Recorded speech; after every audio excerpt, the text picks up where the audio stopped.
encore ce matin. J'espère que vous allez bien, que vous avez passé une bonne semaine.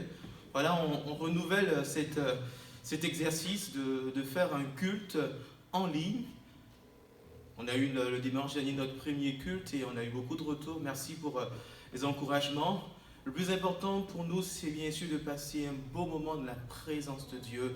Nous sommes certainement empêchés de nous réunir ensemble, mais je crois que le Seigneur est là, au travers de ces quelques cantiques qui sont présentés également de la parole de Dieu. Nous voulons vous bénir, nous voulons que le Seigneur vous communique sa grâce, sa puissance. Voilà, je demande à Dieu de bénir ces moments. C'est notre frère Laurent qui nous conduira dans un temps de chant, un temps de louange. Et puis après, j'ouvrirai la parole du Seigneur, que le Seigneur bénisse ces moments. Je propose qu'on prie, qu'on demande à Dieu de conduire ces instants et qu'il bénisse ces moments. Je te rends toute la gloire, Seigneur, pour ta bonne présence. Nous savons que tu es là, tu es présent. Seigneur, bénis chaque personne qui est devant son écran en train de regarder cette vidéo. Seigneur, puisses-tu ta grâce être communiquée au travers de ce canal, Seigneur. Bénis ces moments, nous te faisons confiance, nous te célébrons, nous t'adorons. Bénis ces moments. Au nom de Jésus, nous avons prié. Amen. Amen. Que le Seigneur vous bénisse. On est dans la joie, nul ne pourra ravir cette joie. Alléluia, que le Seigneur donne. On va chanter ce chant qui dit Alléluia. Et dans ce mot Alléluia, il y a ce mot Hallel qui veut dire célébrer avec exubérance. Alléluia, nous voulons le célébrer de tout notre cœur ce matin, car tout lui revient. Alléluia, Amen. Oh Dieu, tu es mon Dieu, et je veux te louer toujours. Oh Dieu, tu es mon Dieu, et je veux te louer toujours. Je te recherche dès le matin, je veux apprendre à marcher dans tes voies, et peu à peu tu m'élèves.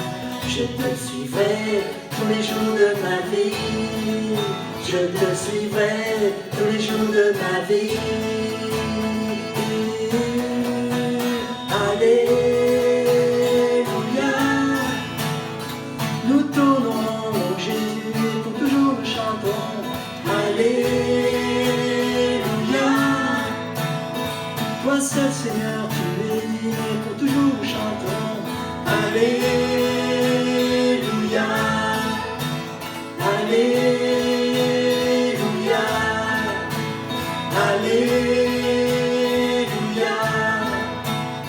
Alléluia. Oh Dieu, tu es mon Dieu, et je veux te louer toujours. Oh Dieu, tu es mon Dieu, et je veux te louer toujours.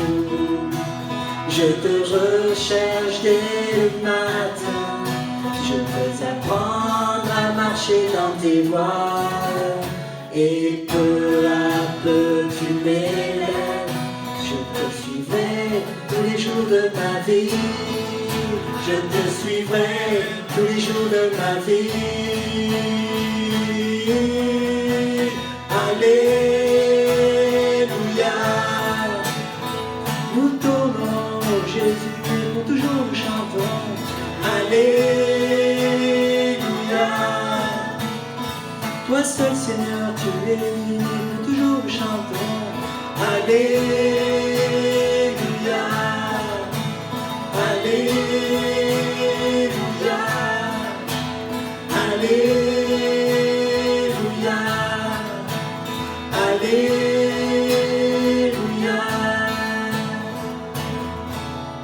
Alléluia, oui. Nous voulons élever le Seigneur, ce chant qui dit, nous désirons une seule chose, c'est que nos vies soient transformées. Alléluia, sois élevé. Amen.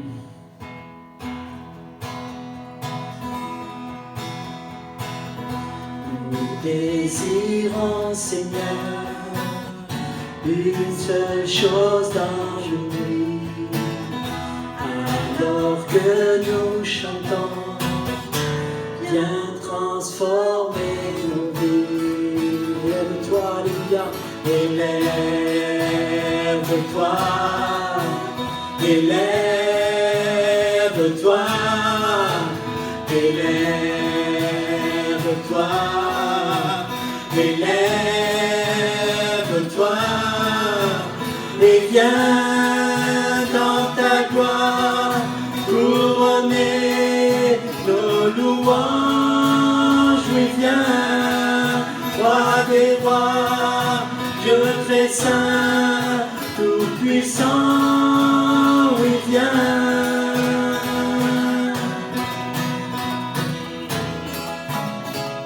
Oh, oui, viens.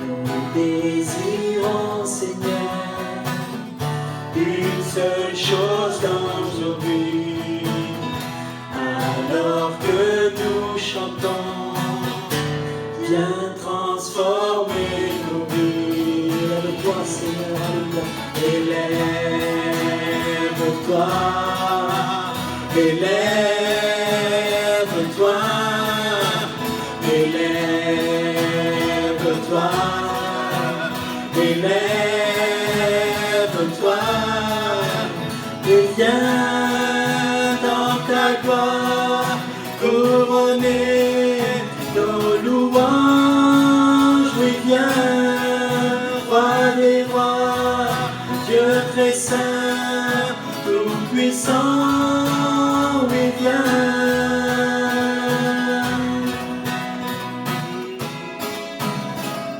Oh, oui, viens.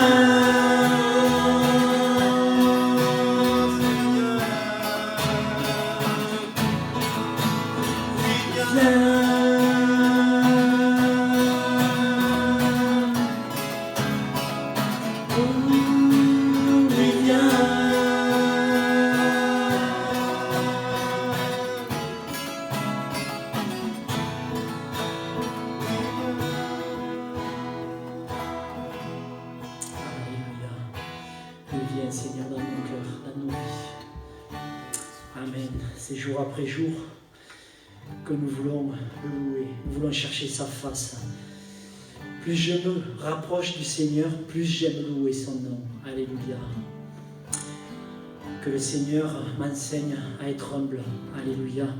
Et à faire sa volonté. Amen.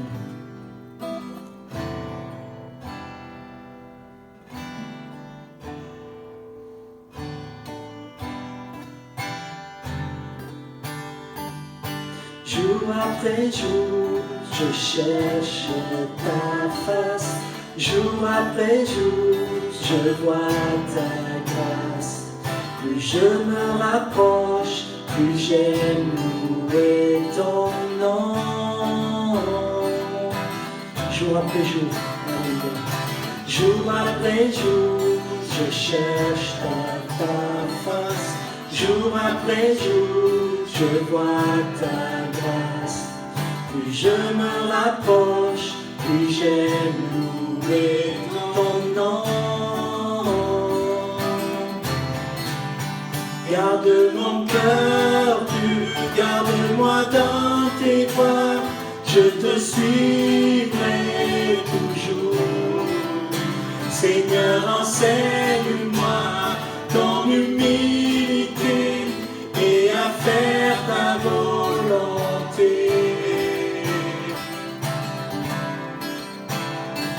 Je garde ta parole, je cherche ta présence, je te poursuivrai de tout mon cœur. Car un jour je sais, je vais te voir, Seigneur. Garde mon cœur pur, garde-moi dans tes voies, je te suivrai toujours. Seigneur, enseigne-moi ton humilité et à faire ta volonté. Garde mon cœur pur, garde-moi dans tes voies, je te suivrai toujours. Seigneur, enseigne-moi humilité et à faire ta volonté.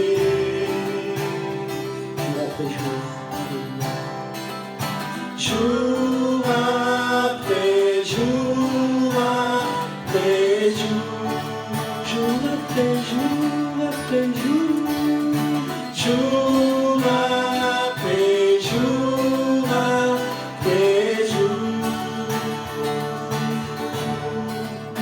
Garde mon cœur pur, garde-moi dans tes voies, je te suivrai toujours. Béni sois-tu, Seigneur. Seigneur, enseigne-moi ton humilité et à faire ta volonté.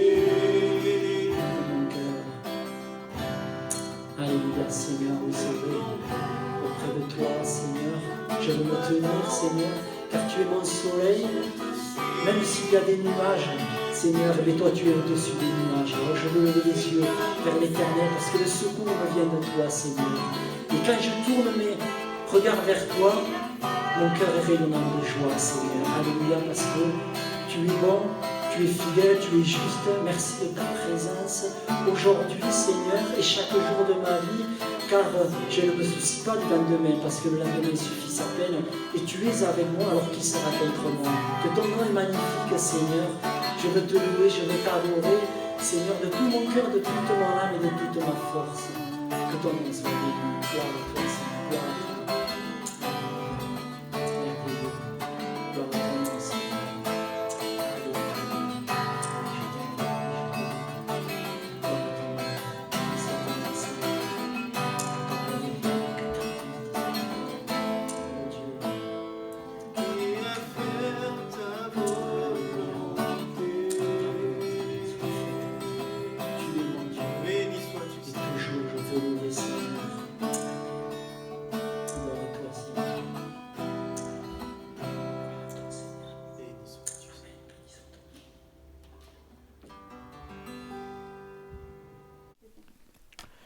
Merci Seigneur pour ces beaux moments. Merci à Laurent pour ce temps de chant. C'est vrai que jour après jour, nous voulons nous approcher de Dieu. Nous voulons grandir dans ses voies. Que le Seigneur bénisse notre frère. Voilà, maintenant on va passer à l'écoute de la parole du Seigneur. On va ouvrir la Bible. La parole de Dieu, c'est elle qui nous fait du bien. Et je crois que le Seigneur va nous bénir ensemble ce matin. Je vous propose ensemble d'ouvrir la Bible dans le livre des psaumes et à aller sans plus tarder dans le psaume 11. Le psaume 11, nous lirons ces 7 versets qui y sont. Le psaume numéro 11, nous allons le lire ensemble. Psaume 11, à partir du verset 1er. Au chef des chantres de David, c'est en l'Éternel que je cherche un refuge. Comment pouvez-vous me dire, fuis dans vos montagnes comme un oiseau? Car voici les méchants bandent l'arc, ils ajustent leurs flèches sur la corde pour tirer dans l'ombre sur ceux dont le cœur est droit. Quand les fondements sont renversés, le juste que ferait-il? L'Éternel est dans son saint temple, il a son trône dans les cieux. Ses yeux regardent, ses paupières sondent les fils de l'homme. L'Éternel sonde le juste, il est le méchant et celui qui se plaît à la violence.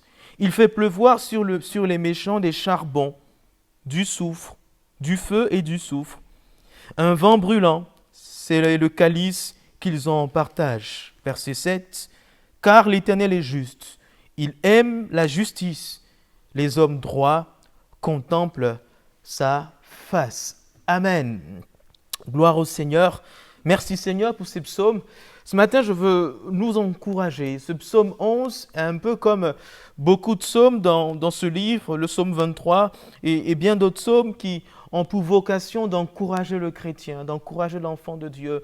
Et mon désir ce matin, à travers cette exhortation, par ce message, c'est de nous encourager, à avoir confiance en Dieu, à maintenir notre foi en Dieu. J'aime ce verset de l'Épître aux Hébreux, Hébreux chapitre 10, verset 38. « Mon juste vivra par la foi ». C'est Dieu qui parle. « Mon juste vivra par la foi ». La foi, la confiance en Dieu est vitale pour le chrétien. Autant, de la même façon que plein de choses sont utiles, sont vitales pour nous, la foi est vitale pour le chrétien. Un chrétien dont la foi faiblit, dont la foi n'est pas vivante, c'est un chrétien qui est en train de se détruire, qui est en train, excusez-moi l'expression, qui est en train de mourir. C'est une question de vie pour le croyant d'avoir une foi vivante. Puissions-nous, au travers de cette exhortation, avoir cette foi vivante que le Seigneur désire pour chacun de nous. Mon désir, c'est que ta foi, mon désir, ma prière au travers de ce message, c'est que pour toi qui m'écoutes, que ta foi soit vivante, que ta foi soit puissante et que ta foi soit agissante. Amen. Et je crois que le Seigneur va le faire, il sait le faire, il le fera pour chacun de nous. En lisant ce psaume 11, on se rend compte d'une chose, c'est que le roi David est dans une situation assez difficile, une situation complexe. Je ne peux vous dire avec exactitude à quel épisode de sa vie ce psaume se rapporte, mais on se rend compte que David est dans une situation difficile, une situation compliquée, une situation, je dirais, où sa vie est menacée. Et la preuve, c'est qu'il commence ce psaume avec cette phrase magnifique « C'est en l'Éternel que je cherche un refuge ». Un peu comme pour le proclamer. Il commence avec ce message fort, avec cette vérité fondamentale. L'Éternel est un refuge pour nous. Amen. C'est un refuge pour le chrétien, c'est un refuge pour chacun de nous. Autre verset, les deux versets qui suivent et les éléments qui suivent nous montrent que la situation est complexe, la situation est difficile. David nous dit « Comment pouvez-vous me dire « Fuis dans vos montagnes comme un oiseau » On se rend compte que le roi David, est conseiller ou il entend des conseils un peu partout. Des gens lui donnent des conseils, certainement ses collaborateurs, ses amis, ces personnes qui l'entourent. Au vu de la situation, le conseil qu'il lui donne, le premier conseil, c'est de fuir. Fuis dans les montagnes. Et d'ailleurs, il est même un peu surpris par ce conseil. Il dit, suis-je un oiseau pour fuir ? Et il est un peu surpris par ce conseil, mais c'est un peu ce qui nous est dit ici. Fuis dans vos montagnes. Au verset 2, il continue et il entend encore un autre conseil, d'autres paroles, comme les méchants bandent l'arc, ils ajustent leurs flèches sur les cordes pour tirer dans l'ombre sur ceux dont le cœur est droit. En quelques mots, ses conseillers lui disent, David, c'est fini, il n'y a plus rien à faire. David, il n'y a plus d'espoir, il faut partir, la situation est dramatique, la situation est compliquée, il n'y a plus d'espoir, il faut que tu t'en ailles, il faut qu'on parte. Un autre conseil qui sera encore plus traumatisant ou plus important que les deux premiers, c'est que ces personnes lui disent, quand les fondements sont renversés, le juste, que ferait-il ?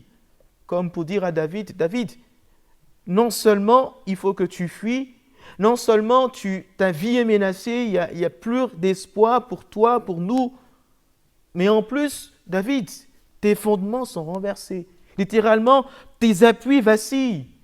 Tout ce sur quoi tu t'appuies maintenant ne tient plus. Pourquoi rester là en place ? Il faut que tu fasses quelque chose. On sent, au travers de ces versets, de ces quelques versets, que la situation est complexe, que la situation est difficile, que la situation est même intenable. David, à l'opposé de ses serviteurs ou de ses conseillers, il ne ressent pas cette panique. À l'opposé de ceux qui lui disent de fuir, à l'opposé de ceux qui lui disent que David, il n'y a plus d'espoir, à l'opposé de ceux qui viennent lui dire que tes fondements sont vacillés, David, il ne ressent pas cette panique. David n'est pas atteint, il n'est pas du tout atteint par ce qui se passe. Est-il inconscient ? Est-il insouciant ? Non, loin de là. David n'est ni insouciant, ni inconscient. David est en paix. Et cette paix de David, certainement, interpellait ceux qui l'entouraient, ceux qui étaient autour de lui. J'imagine ces gens dire à David, mais David, qu'est-ce qui t'arrive? Ne vois-tu pas ce qui se passe? Ne vois-tu pas que la situation est complexe? Ne ressens-tu pas la panique, que les fondements sont renversés et tu es là comme cela, impassible? Ils attendaient de David une autre réaction. La réaction de quelqu'un qui panique, de quelqu'un qui fuit, de quelqu'un qui a peur. Ils attendaient de David une autre réaction. Mais David est en paix. David a confiance en Dieu. David est calme. Ces quelques versets nous amènent à comprendre que c'était compliqué. Si la situation était vraiment difficile, David, lui, il était dans un autre état d'esprit. Il était dans une autre situation. Cette situation de David, cette réaction de David doit nous interpeller. Notamment ce verset 3 qui nous pose cette question. Quand les fondements sont renversés, le juste, que ferait-il? Quand les fondements sont renversés, le juste, que ferait-il? La réaction de David face à toutes ces situations, moi, m'interpelle. Les fondements sont renversés, les appuis sont renversés, et la réaction de David, elle est tout autre. Et j'aimerais mettre sur votre cœur ce matin, au travers de ce passage, cette question. Si David a eu la bonne réaction, quelle est la nôtre, nous, en tant qu'enfants de Dieu? Quand nos fondements sont renversés, comment réagissons-nous? Quand nos appuis vacillent, quand tout tombe autour de nous, quelle est notre réaction? Au travers de ce mot fondement, on peut penser aux valeurs d'une société, mais aussi on peut penser à nos appuis, à ce sur quoi on s'appuie et à ce sur qui on s'appuie. À ce sur quoi on s'appuie et à ce sur qui on s'appuie. Vous savez, dans notre vie d'aujourd'hui, l'homme a besoin de fondement. L'être humain a besoin de fondement. Pour certains, leur fondement, c'est une famille. Une famille, c'est-à-dire une grande famille, des frères, des sœurs, des parents, des proches. Et beaucoup de chrétiens, beaucoup de personnes aujourd'hui s'appuient sur leur famille.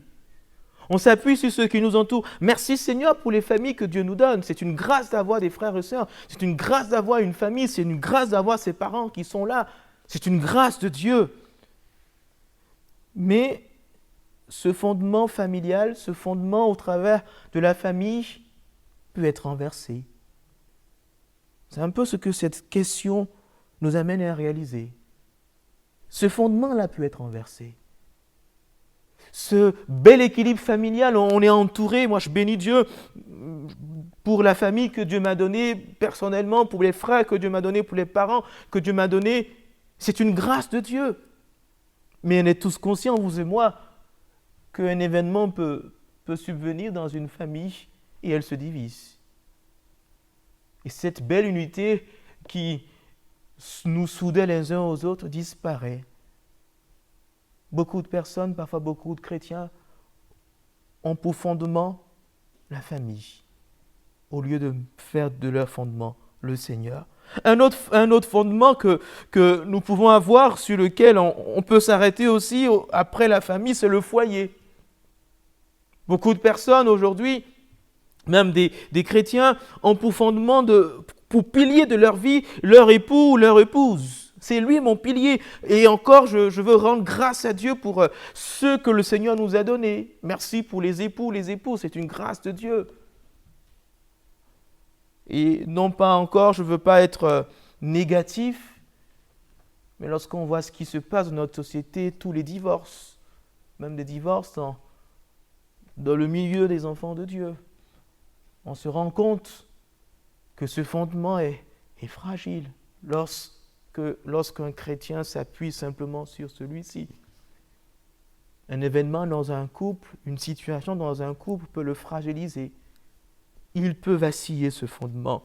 Pour d'autres, le fondement, ce sont les amis. D'autres ont pour fondement les amis. Ils ne s'appuient que sur leurs amis.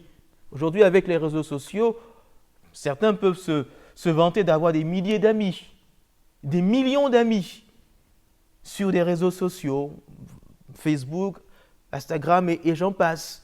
On a de nombreux amis, mais autant ces réseaux sociaux connaissent aujourd'hui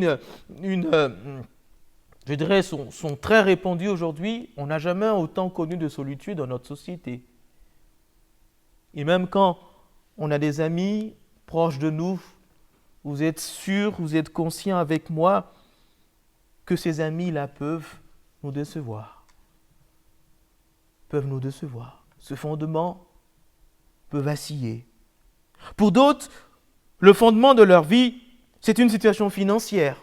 D'autres s'appuient sur la finance. Merci Seigneur pour les bonnes situations que les uns et les autres peuvent avoir, les bonnes capacités financières. Je ne crois pas de tout mon cœur que le Seigneur désire que ses enfants soient pauvres, loin de là. Le Seigneur, ce n'est pas son désir que ses enfants soient dans la pauvreté. Dieu permet que certains aient des moyens. Merci Seigneur pour cela. Mais soyons conscients d'une chose. Ce n'est pas une situation financière qui sera le fondement de nos vies. D'autres en ont fait leur fondement. Mais je me souviens à chaque fois de ce que mon père me dit, l'argent, ça va, ça vient. Et cette situation financière peut disparaître. Cela me fait penser à Job. Vous connaissez certainement l'histoire de Job. Job qui, en une journée, a perdu à la fois sa famille, ses enfants, mais également toute sa richesse. Bien de personnes s'appuient sur leur situation financière, se disent que voilà, j'ai une bonne situation, donc ça va aller, je m'appuie dessus. Ces fondements-là peuvent être renversés.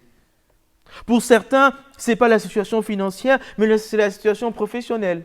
Oui, j'ai une bonne situation, j'ai un bon métier, j'ai une bonne situation, j'ai un bon boulot, j'ai de bons diplômes, et finalement, cette situation professionnelle peut être un appui quelque part, en disant je m'appuie sur ça.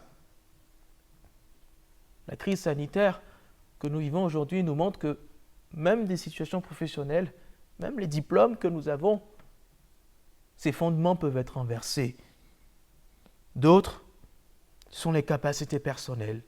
Ah, je m'appuie sur ma force. Oui, j'ai une bonne santé ou j'ai de bonnes capacités intellectuelles. Je suis capable et je vous assure, je sais de quoi je parle. Je sais de quoi je parle. D'autres ont fait du fondement de leur vie leur capacité, oubliant que c'est une grâce. On fait du fondement de leur vie ses capacités. Ce psaume 11, ce verset 3, nous place en face de cette réalité. Tous ces fondements humains, terrestres, aussi beaux soient-ils, peuvent être renversés. Peuvent être renversés.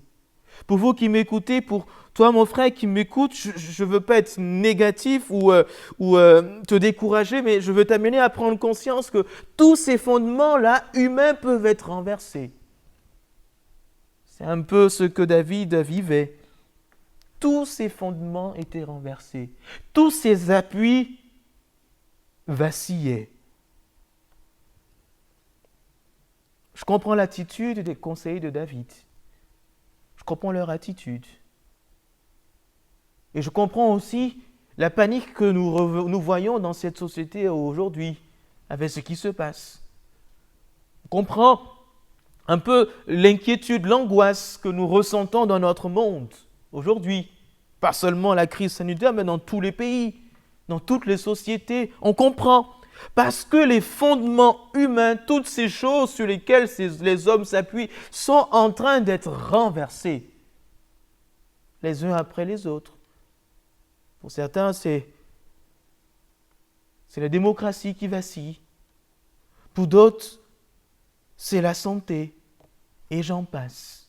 Et j'en passe. David, lui, en face de ces fondements qui se renversaient, il avait une autre attitude. Il avait une attitude qui étonnait ceux qui étaient autour de lui.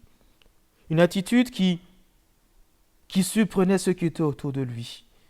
Et il ressort de l'attitude de David deux éléments importants que je veux mettre sur votre cœur. Deux éléments de réponse à cette question.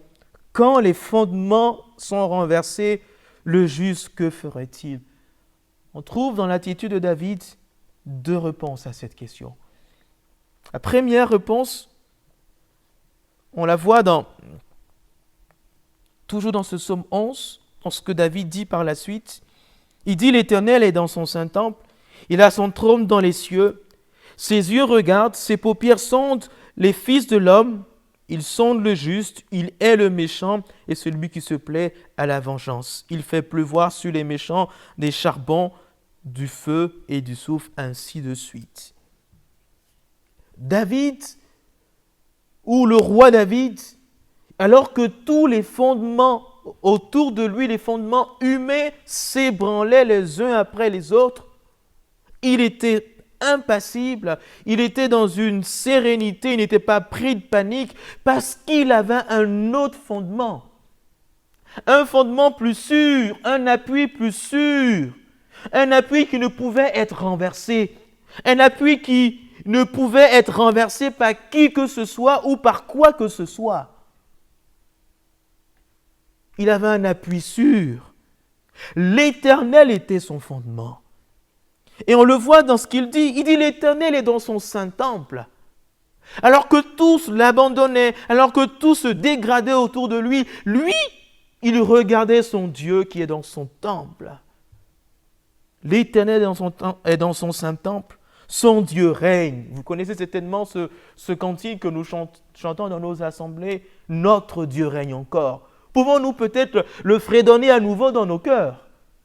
Lorsque nous voyons qu'autour de nous, nous sommes lâchés peut-être par notre santé, nous sommes lâchés par une situation difficile, une situation familiale, professionnelle, puissions-nous nous rappeler ce cantique, notre Dieu règne encore. Je ne sais pas si David le connaissait, mais il était imprégné de cette pensée. Le fondement de sa vie, le fondement sur lequel il était posé, l'appui de sa vie, c'était le règne de Dieu. Et je veux le proclamer encore ce matin, notre Dieu règne encore. Et non seulement il règne encore, mais il est à l'œuvre. Il est à l'œuvre. Il est en action, il agit. Il agit. Son œuvre ne se limite pas, il n'est pas surpris par les événements ou par les situations, il est à l'œuvre. Pourquoi ne paniquez pas David? Parce que son Dieu est à l'œuvre. Son Dieu est en train d'agir. Il pouvait perdre beaucoup de choses. Il pouvait perdre beaucoup de richesses. Il pouvait certainement perdre des amis, une situation, un confort, peut-être même des enfants, des proches. Mais une chose qu'il ne pouvait pas perdre, une chose qui ne pouvait pas l'ébranler, rien ne pouvait l'ébranler parce qu'il était appuyé sur ce fondement sûr qui est en Dieu. Il faisait du règne de Dieu son fondement, de la volonté de Dieu sa passion, de la présence de Dieu son loisir. Il préférait ces choses. J'ai noté ces quelques versets qui illustrent un peu l'état d'esprit de David qui nous parle ce matin. Le psaume 18, verset 19, David dit un peu « Il m'avait surpris au jour de ma détresse, mais l'Éternel fut mon appui. » Dans le psaume 86, les fils de Corée disent « Heureux ceux qui placent en toi leur appui, ils trouvent dans leur cœur des chemins tout tracés. » Psaume 84, verset 6. Lorsque le Seigneur est notre appui, lorsque le Seigneur est le fondement de ma vie, lorsque Jésus, mon Dieu, l'Éternel Tout-Puissant est le fondement de ma vie, il y a toujours un chemin que le Seigneur va mettre devant moi. Dans le livre du prophète Ésaïe, au chapitre 28, verset 16, il y a aussi ce verset qui est aussi pertinent que tous les autres que j'ai pu citer. « Voici, je mets en Sion une pierre éprouvée, une pierre angulaire de prix, solidement posée. Celui qui la prendra pour appui n'aura point hâte de fuir. » Ces paroles du prophète Ésaïe nous parlent de Jésus. Jésus est la pierre angulaire. Jésus est ce fondement sur lequel je peux bâtir ma vie. Jésus est l'appui sur lequel je dois m'appuyer quand les fondements sont renversés. Et les fondements de cette société peuvent être renversés. Et les fondements de cette vie peuvent être renversés. Et tout ce qui nous entoure peut disparaître. Mais lorsque ma vie, elle est appuyée sur Jésus, elle résiste. Toujours dans cette pensée, parfois, je crois de tout mon cœur que Dieu permet certaines situations pour qu'on réalise que c'est lui seul, pour qu'on réalise que lui seul veut être le fondement de nos vies. Il permet certaines situations. Dans le livre de Deutéronome, au chapitre 4, verset 24, il est dit « Car l'Éternel, ton Dieu, est un feu dévorant, un Dieu jaloux. » Dieu va dire ces paroles à son peuple lorsqu'il parle, il invite son peuple à ne pas pratiquer l'idolâtrie. Et aujourd'hui, on a peut-être un peu du mal avec le terme jaloux, le mot jaloux. Dans notre contexte occidental, ce mot nous paraît négatif. On peut être mal à l'aise avec ce mot. Mais dans ce verset, Dieu dit à son peuple qu'il ne veut avoir aucun rival. Ça nous étonne de le prononcer comme cela. Mais Dieu ne veut pas avoir de rival. Dieu ne veut pas avoir un autre fondement qui lui fait la concurrence. Il veut être le seul fondement de ma vie. Merci Seigneur pour ma famille. Merci Seigneur pour mes frères et sœurs. Merci Seigneur pour mon père, pour ma mère. Mais Dieu est mon fondement. Dieu est le fondement de ma vie. Merci Seigneur pour mon époux, pour mon épouse. Mais c'est Dieu qui est le fondement de ma vie. Merci Seigneur pour ma famille, pour mes amis, pour ceux que le Seigneur a permis que je connaisse. Mais c'est Jésus qui est le fondement de ma vie. Merci Seigneur pour ma situation financière. Mais c'est Jésus qui est le fondement de ma vie. Merci Seigneur pour ma situation professionnelle. Mais c'est Jésus qui est le fondement de ma vie. C'est sur lui que je m'appuie. Merci Seigneur pour mes capacités. Mais c'est Jésus qui est le fondement de ma vie. Puissions-nous comprendre ces choses simples. Faire de l'Éternel, de Jésus le fondement de nos vies, doit se traduire au quotidien par une crainte de Dieu. Par une crainte de Dieu, par une obéissance à Dieu, par une communion avec Dieu. C'est lui le fondement, c'est lui sur qui je m'appuie, c'est lui qui me tient. David, en réponse à cette question, il nous donne cette réponse. Le fondement de sa vie est à l'Éternel. Deuxième élément de réponse, deuxième réponse à cette question qui est posée au verset 3 de ce psaume. Deuxième réponse que nous trouvons aussi dans l'attitude de David.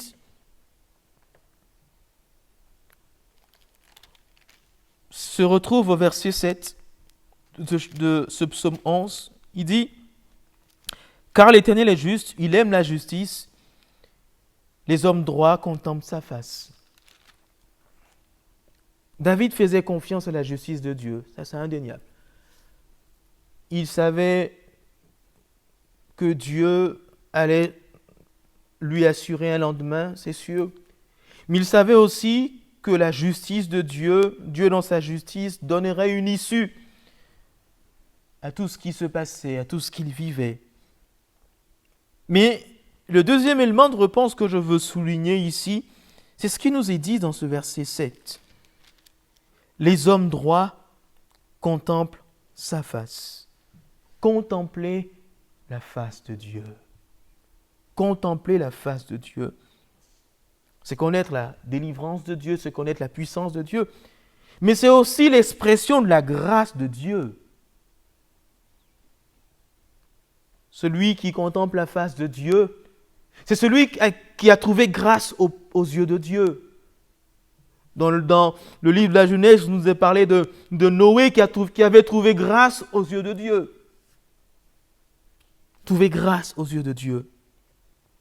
En quelques mots, le deuxième élément que nous retrouvons dans la réponse de David à cette question, à cette situation qui nous est posée, qui nous est présentée dans ce psaume 11, c'est que David s'attendait à la manifestation de la grâce de Dieu. David s'attendait à la manifestation de la grâce de Dieu. Il s'attendait à la manifestation de la faveur de Dieu. Il savait que Dieu allait lui être favorable.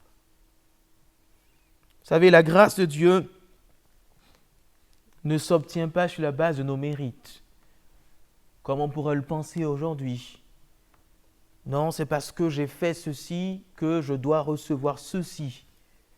Un peu un système, je ne dirais pas binaire, mais un peu donnant-donnant. Je fais ceci, je dois recevoir, de droit et de devoir. La grâce ne s'obtient pas sur la base de nos mérites, de nos efforts, de ce qu'on a pu produire. La grâce, elle est sur la base de notre foi en Dieu.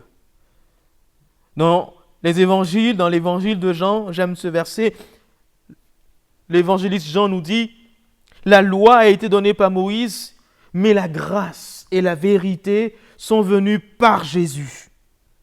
L'apôtre Paul dira encore aux Éphésiens, c'est par la grâce que nous sommes sauvés, au moyen de la foi en Jésus-Christ. La grâce est disponible en Jésus. La grâce, Dieu nous est favorable par Jésus. Je veux le mettre sur votre cœur, bien-aimés, vous qui m'écoutez. Quand les fondements se renversent autour de nous, et nous le constatons aujourd'hui, lorsque les fondements autour de toi se renversent, tu as la grâce de Dieu en Jésus-Christ.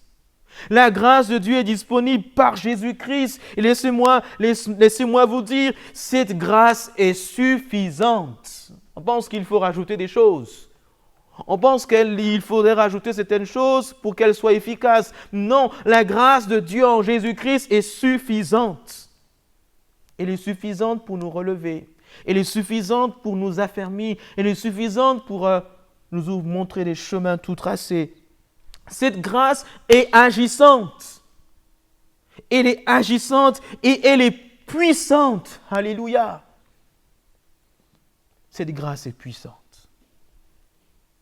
Quand les fondements sont renversés, quel fondement de ta vie est renversé aujourd'hui?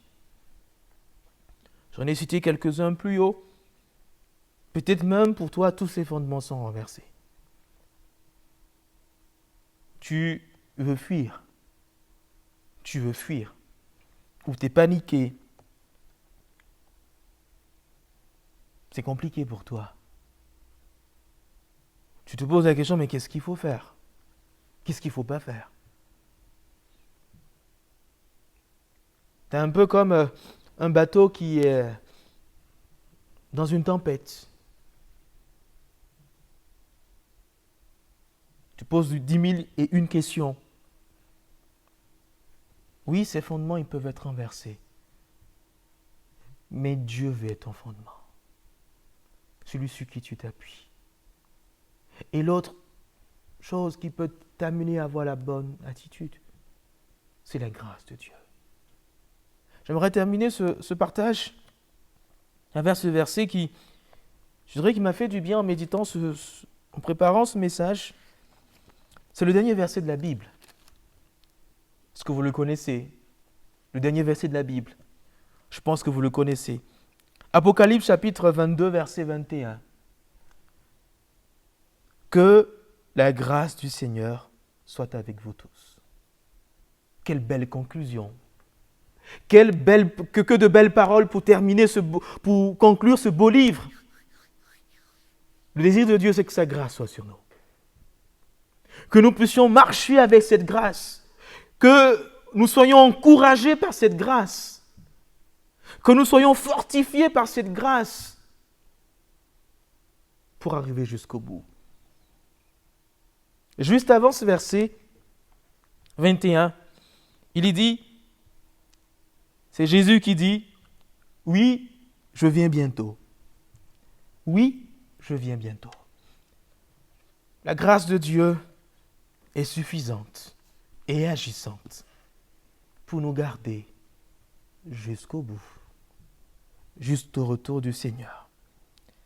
Que le Seigneur vous bénisse vraiment ce matin au travers de ce message, quand les fondements sont renversés. La situation actuelle de ce monde nous montre que des fondements peuvent être renversés. Même les pays les plus stables vacillent. Les sociétés les plus exemplaires sont bousculées. Et peut-être ta vie, elle est bousculée. Ta vie, tes fondements sont renversés. Souviens-toi que tu as un autre fondement sur lequel tu peux t'appuyer. Un fondement sûr, un abri sûr, un appui. C'est en l'Éternel, c'est au travers de Jésus. Et attends-toi la grâce de Dieu. Cette grâce agissante. Cette grâce puissante. On va prier ensemble. Je te bénis, Seigneur, pour ces quelques paroles soulignées. Nous sommes conscients que tu es le fondement par excellence. Seigneur, donne à chacun de nous de comprendre que toutes ces choses que nous avons, que nous recevons, que tu nous donnes, tout est grâce. Ce sont tes grâces, ce sont tes bénédictions, mais que nos vies soient fondées sur toi. Bénis chaque personne qui écoute ce message. Fortifie-la, Seigneur. Encourage-les, certainement certains sont ébranlés, sont éprouvés, sont troublés, entendent des choses autour d'eux, les poussant à fuir, à tout lâcher, à tout abandonner.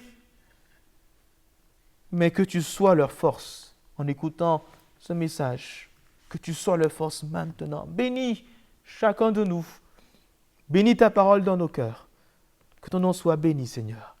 Merci pour Jésus. Merci pour ta parole. Au nom de Jésus-Christ. Amen. Amen. Merci, Seigneur, pour ces moments.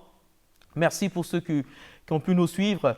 Que le Seigneur vous bénisse. Merci à Laurent. Merci à Marika qui assure un peu tout cet aspect technique. Merci aussi à vous pour ce temps que vous avez pris pour être avec nous au travers de cette vidéo. Que le Seigneur vous bénisse.